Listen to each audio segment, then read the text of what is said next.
5, 4, 3, 2, 1, 0, ignition, liftoff. You're listening to Relentless. This is the show for high performers who are driven and committed to being at their best. Nic Peterson and Jonathan Montgomery, co-founders of Relentless Dietetics, are your hosts.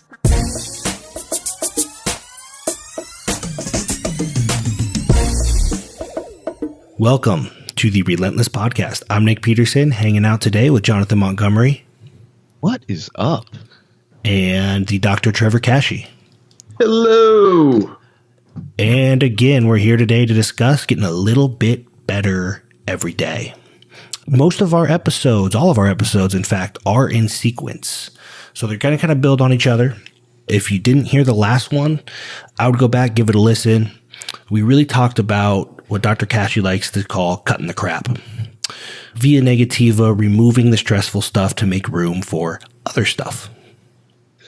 Yeah, while we are definitely proponents of removing things from your life, if you keep that up for long enough without subsequently increasing your efforts in either existing pursuits or adding some new ones, eventually you're just going to be doing a whole lot of nothing and find yourself with a lot of idle time on your hands. And, while this sounds nice in theory, in practice, it's really not the most effective way to advance your agenda, reach your goals, or get better every day.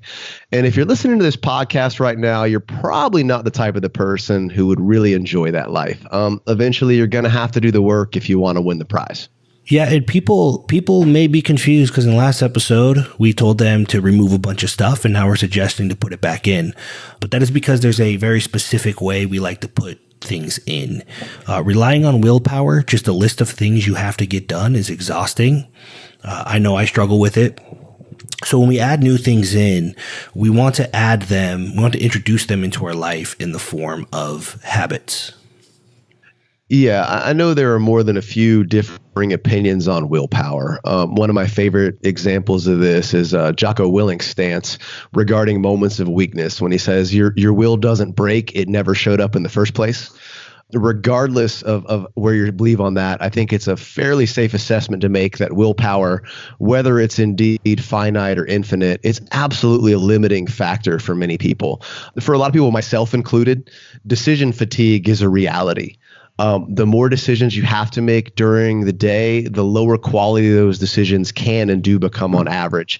So for me, the less conscious thought, that I have to expend, the more activities I can put on autopilot and the more behaviors I can set and forget towards the pursuit of self-improvement, the more effective the process as a whole tends to become as time progresses. Yeah, I think we found the best way to add stuff to your life without blowing your cognitive load, so to speak, is just to stack new habits onto stuff you're already doing. This way you can kind of take advantage of strong connections that your current habits already have, right? You already do this stuff. It's built into your day. Adding one more thing is a little bit easier. Yeah, we all kind of have latched onto this term habit stacking as a way to describe the patterns that we employ, but call it whatever you want, a routine, a morning formula, the perfect day plan, a lot of options and resources available to help you implement this structure in a way that fits your lifestyle and outlook. But the key tenets, they remain the same. Don't seek to fix what isn't broken. Don't take on more than you can effectively handle sustainably, and don't try and reinvent the wheel. Build on to your existing routines, adding in additional habits methodically and structured in a way that makes sense and contributes to your goals. That's it. That's how the magic happens. You wake up, you brush your teeth, you get dressed, I hope. What's one more thing you can do to take advantage of that in order to contribute positively to your day? It's that simple. When Trevor moved to Vero Beach, one of the most important things we did is he really helped me kind of work out and hammer out my own personal habits. I remember when we first started working together and you had, Nic, a whole bunch of stuff on your plate. More, probably as much stuff as you had on your plate now. just not exactly arranged the same way. I know you were getting up like before 5 a.m. I know that you were going to bed like close to midnight, and the use of stimulants was pretty high to try and support that sort of lifestyle. I know that you did like to train, or, for lack of a better term, needed to train every day because you had some serious strength-related goals. So when we went through this process to determine, okay, what are the things that you absolutely have to do, and how can we schedule your day such that you can still get the stuff you need to do done and not have to be high on ephedra all the time? And a lot of that was, all right, what are these behaviors that we have to do on a daily basis? Now, we all have to go to work, we all have to eat, we all have to do all that crap. But basically, what's called Charles Duhigg, I think his name is, wrote The Power of Habit. He talks about what's called keystone habits.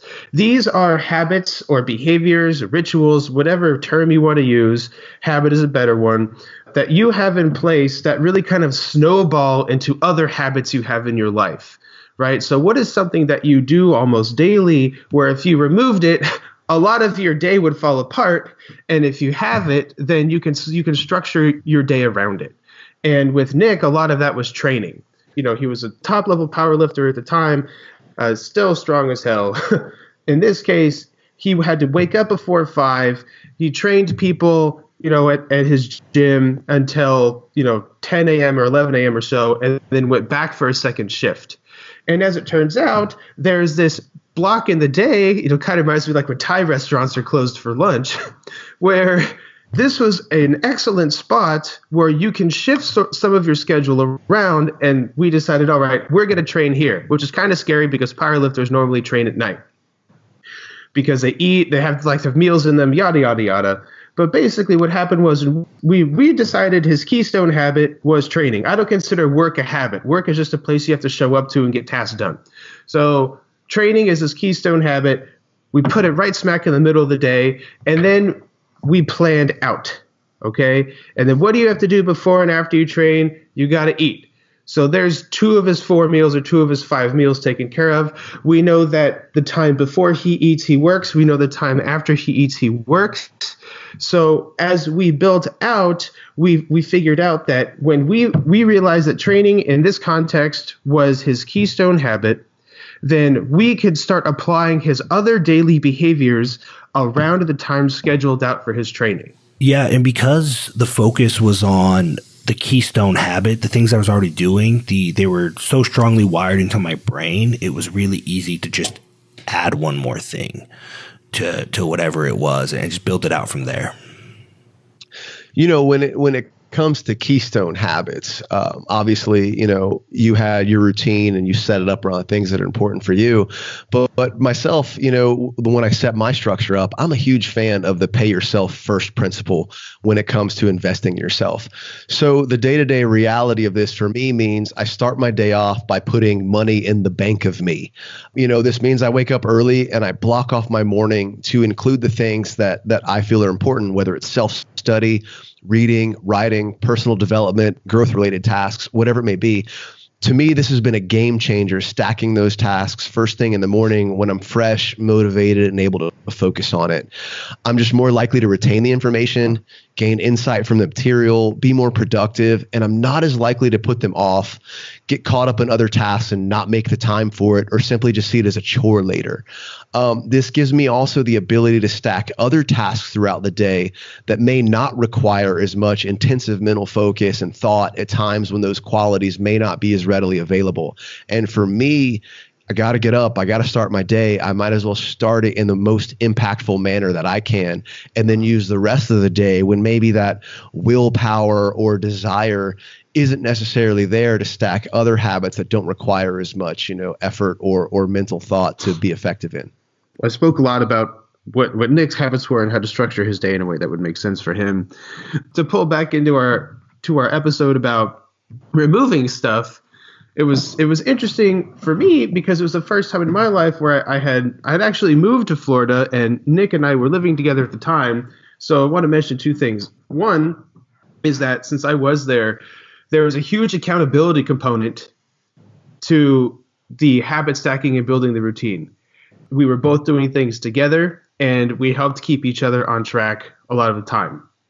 Secondarily, and more importantly for me, was that I had just got done with a bunch of contract work out on the Eastern Hemisphere, which I may talk about later, but probably not. In any case, when I came back to the United States, I went back to Arizona, gave everyone the middle finger, slung a backpack over my back, drove all the way out to Florida, and I realized that, pulling off the subtracting things from your life, I had nothing. In the context of I had nothing to do with my day. There are things that I needed to do, I guess, kind of, but the reality was that I moved to a strange new place, moved in with a friend who I'd spoken with online, but I had never really met in person before for more than a minute, and I had nothing to do but build a routine. And it was really interesting to kind of build from nothing, because that's just as overwhelming as having a bunch of stuff to do and taking away, because you're kind of flailing a bit.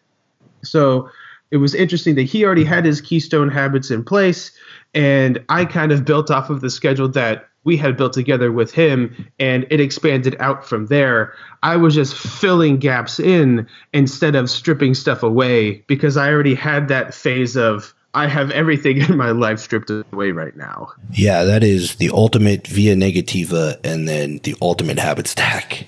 Absolutely. Yeah. I had a few emails I had to get in every day, but beyond that, it was it was very strange for me, for sure. But that clean slate, it gives you that really clear ability to add things in one at a time, evaluate, see how effective they are, and then build on that foundation, which is kind of a great way to do things.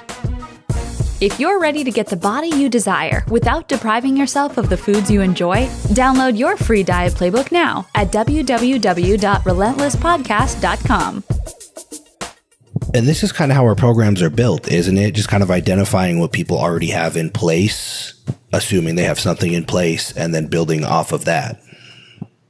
Exactly. It all comes back to keeping the main thing, focusing on one habit at a time until it's second nature, and then stacking a new one on top of it. Building on the victories, celebrating successes, and finding the most beneficial and highest leverage piece of the puzzle to put in place next. You achieve one goal, you get another. We're not simply going to throw 47 things at you at once and hope you can will yourself into accomplishing it all. It's just not effective, and nor is it the best way to integrate lasting change into your life. We just want to work within your existing structure, your habits and your routines, and offer singular changes to improve from where you presently are. All you have to do to get to the next habit is simply earn your success by completing the current one. One of my absolute favorite examples of this in practice is the milestone method of meal planning, TM.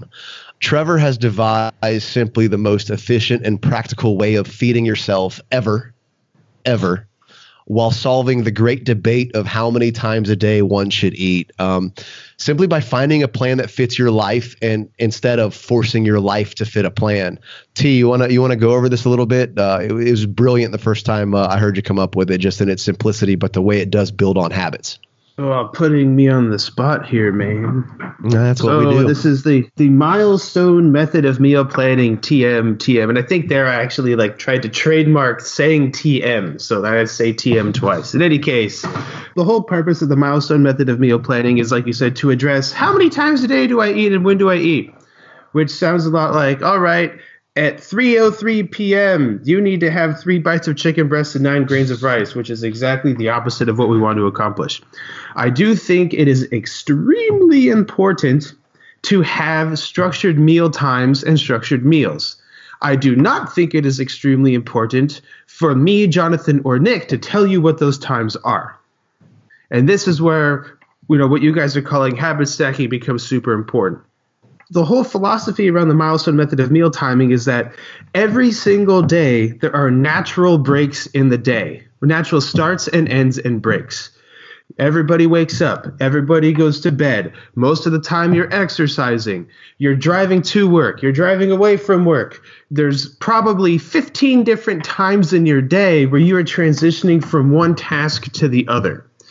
And these are the times during your day where you can take the time to basically feed yourself while you transition into the next phase of your day. And the two most common ones are before you exercise and after you exercise. There's always time before and after you exercise, right? Everybody wakes up and everybody goes to sleep. So between waking up, sleeping, and exercising, those are 4 points in your day where you know you can eat. The important thing about the milestone function is that everybody exercises at different times. Everybody wakes up at different times. Everybody goes to bed at different times. But these things in your day still happen. So if you plan your meals around the events in your day rather than specific times, then you will be able to trigger yourself to get a meal in based off of what is going on in your day rather than the clock. And there might be some variability in the beginning, but you'll realize that as you implement this sort of meal schedule pattern, that your days will become more regimented by default without having to force any of that structure. So if you know you got to eat after you train, and then you know after you eat you got to go back to work, well then the flow of your day definitely sets itself. And you do not have to interject these behaviors. They become integrated instead of interjected. I hope that makes sense. Absolutely. And what I want to touch on here too, we've kind of danced around it, but take the milestone method of meal timing, TMTM, and change it to the milestone method of day planning, TMTM. And that's how you set up your habit stacks. You wake up in the morning, what can you do? Brush your teeth, get dressed. How about 10 push-ups? How about you stretch? How about you walk your dog, get some activity in? You drive to work. How about listen to a podcast? You eat lunch. How about take a break, get up from your desk, walk around it? These are the ways you start building habit stacks, not by changing your entire life or your entire routine, but by finding things you can do to positively enhance your life and work towards your goals inside your existing routine. My favorite way to do this, and I stack 27 habits as part of this habit stack, is after dinner. I got to get my activity in for the day. Walking's great. We're huge fans of it. We like healthy hearts. So I got to walk. I want to see my wife. We all have long hours. We don't get to see each other that much. I got a dog I got to walk. I want to have some cathartic time to decompress. Guess what? After dinner every day, I got a dog staring at me. I got a wife that wants to take some time. I got all these things going on. So I stack it all together. I take a walk with the dog, with the wife. She walks me. I walk him. It's a great scenario. So find these times in your life when you can work things in, kind of not necessarily multitask, but build on doing things, together in an order that makes sense. And that's how you kind of find a habit stack that fits your life and fits your goals. Yeah, and I just want to highlight something you both touched on, and that's integration versus interjection. It's important to make that distinction because the latter, interjecting things, represents a massive cognitive load, like things you have to remember. And then at 9 o'clock at night, you say, crap, I forgot to do this today. And it's exhausting. And none of us really need more cognitive load, right? I have my own habit stacks. And actually, if you pop into the public group on Facebook, the best nutrition group ever, I actually popped a video in there walking you through my last stack of habits, very similar to Jonathan's, just different stuff because we're different people. When you integrate things, you have to look at things from the terms of practical application. Like, can I actually do this every day? And if so, how can I do that? Versus the abstract theory of, this is every day I would eat at this time. I would eat every 3 hours and I would do this. If it's not realistic, you're not going to do it. It's going to cause a lot of stress. Like I said, added load. And we'll really get into the next episode, really talk about how to figure out what these abstract theories, other people's opinions, all that stuff out there means for you, and the best way to learn how to apply it.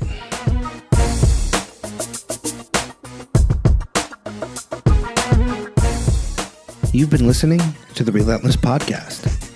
Now, if you've enjoyed this episode and you want to keep getting a little bit better every day, do us a favor, head over to iTunes, subscribe, leave us an honest review, and be sure not to miss the next one.